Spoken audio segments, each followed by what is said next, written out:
Hello, and welcome to James the Lessons Express Lane, where we get you out as fast as possible.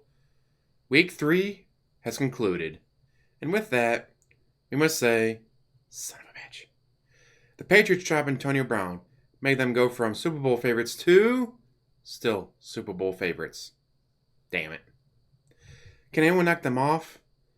They haven't really faced a top 5 opponent yet. Or really, top 10. So is it like with the Cowboys where they're just not dealing with good teams? But then again, they're putting up 30 plus points a game. Oh no, they faced a good team. They only put up 21 points. And allowed 0 offensive touchdowns. The only touchdown scored against us so far been by the defense. And one of those was a pick 6 from the backup. Like Tom Brady was already done for this day. He's like, alright, we're up by 30 points. I think we can bench you. So they had the backup out there, and he threw a pick 6.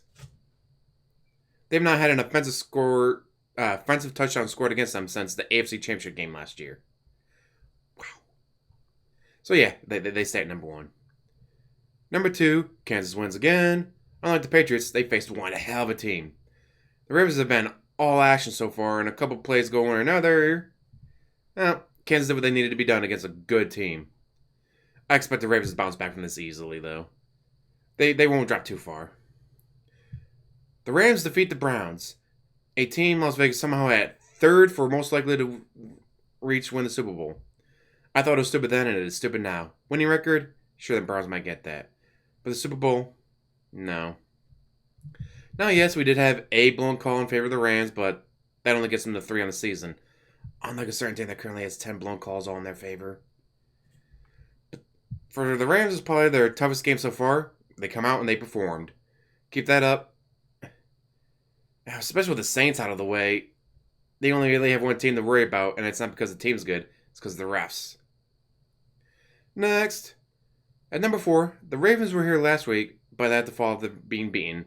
So instead, we get a toss-up between the Cowboys and the 49ers. We'll go with Cowboys. So far, their opponents have a record of trash and garbage, but unlike the 49ers, they didn't struggle. The 49ers struggled. They didn't. Now what's going to happen when they face a team that actually has won a game? That we're going to have to wait and see. Number 5, 49ers. After one hell of a struggle against the Steelers, they win. Now, Jimmy G got hit with what? 4 interceptions? The only one was on him. The other 3 were literally, I'm the wide receiver running back. The ball's in my hands. I do not want the ball. Here you go, defensive player. Oh, what? Because I didn't control it long enough, it counts as an interception instead of a fumble? Like, are you kidding me? If any of them decided to actually catch the ball that is literally hitting them in the hands, there's only one interception. I'm sure their coach is going to beat the shit out of them about that, but we'll have to wait and see. Number 6, surprise, surprise, the Bills. Still the best team in New York and second best in the AFC East. Every week they seem to run a little smoother than the week before that. But they still got the Patriots ahead of them. And they got to play them twice. So they could go 14-2, but the Patriots go 15-1 and still make them a wildcard team. That's got to suck. 7. It should be the Packers. But someone pointed out on Twitter they have 10, count it, 10 blown calls all in their favor and none against. They're averaging 3.333 blown calls a game. At this rate, the refs are going to come out, take the handoff from Rodgers, walk it to the end zone, hand it to another Packer player, and call it a touchdown. The Packers might go 16-0 with the way the refs are rigging the games in their favor. It could be a coincidence that every game the Packers happen to have the most blown calls in their favor. But man, it's getting hard at this point to think that. 1 week, okay. Well, that was 2 weeks now, you get some rust. And yeah, every time the Vikings scored a touchdown, it was called a penalty because you're not allowed to score against Aaron Rodgers. But then it's like, they blew 2 calls in the Packers-Broncos game. Why? The Packers were going to beat the Broncos no matter what. So why would they keep blowing calls like that? Like, there's no point in blowing calls like that blatantly in a game where the Packers are going to win. It makes no sense. Reminds me of the Russian Olympic fencer who got disqualified for cheating even though he was far superior to his opponent. No one can understand why he cheated. Be a guy Ali cheating in a boxing match against me. Now, is it really the Packers doing, or is it Goodell?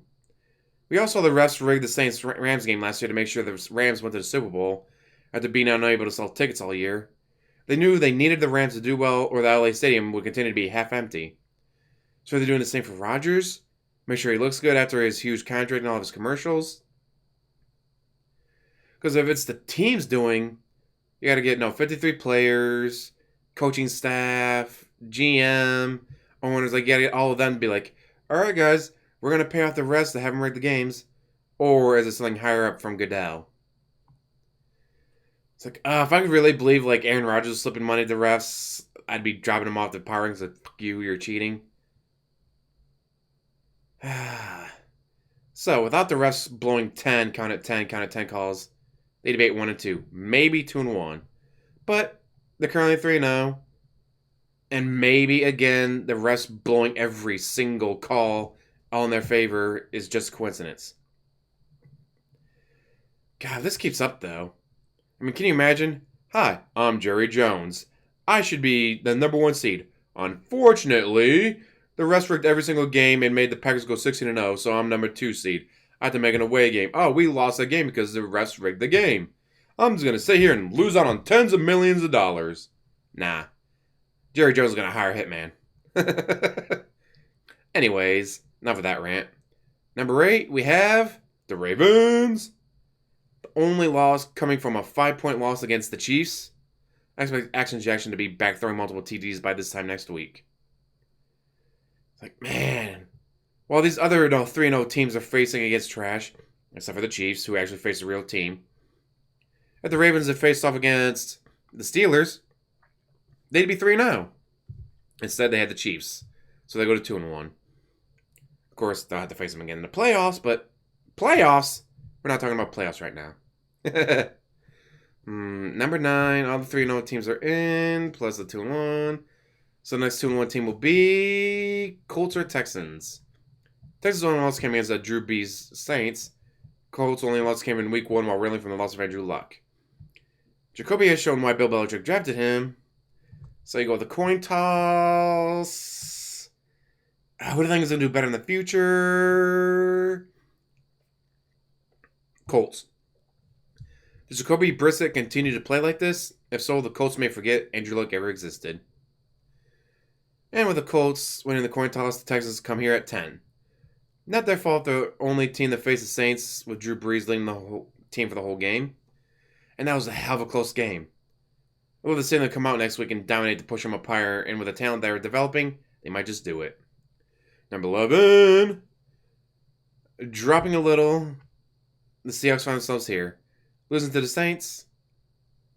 No, that's normal. That's what you do. But it's Teddy Bridgewater, not Drew Brees. Teddy used to be a good quarterback and showed some talent when he was preseason games with the Jets, but I mean, he still has lights, Kamara action, and Michael Thomas. And the money and picks they've dumped on defense to make that better. Is it a fluke? We'll have to wait and see next week to see how the Seahawks and Saints do.